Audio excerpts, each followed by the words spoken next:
Hey guys, in this video we're going to take a look at how you can manage your notifications from the lock screen or notification center on the iPhone 14 series. Now if you're on the lock screen and when you receive a notification you can swipe left. Okay, so here I have a notifications, and if I swipe left I can then tap on options, and in order for me to manage the notifications, I need to put in the screen passcode. And from here, I can choose to mute for 1 hour, mute for today, or I can turn off all messages, notifications, or I can tap on view settings. So options, and then if I put in the passcode, I can then tap on view settings. And from here, I can manage notifications from messages.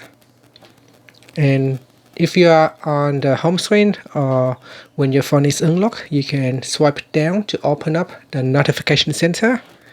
And in here, you can swipe across on a group of notifications or a single alert. So swipe across and then tap on options.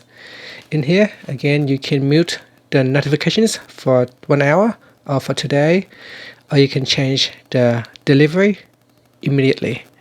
You can also configure your notifications from the app if there is an option. Otherwise, you can simply just tap on turn off to turn off notifications for the app. And that's it. And you can always go into settings, and in settings you can go into notifications. So in here, if you tap on notifications, and from here you can manage notifications based on the app. So in here I can turn on notifications, or I can turn off notifications for the apps. And that's it. Finally, you can swipe up to go back to the home screen. Now you can also swipe down to open up the notifications, and then you can swipe across and tap on the clear button to clear that notification. And thank you for watching this video. Please subscribe to my channel for more videos.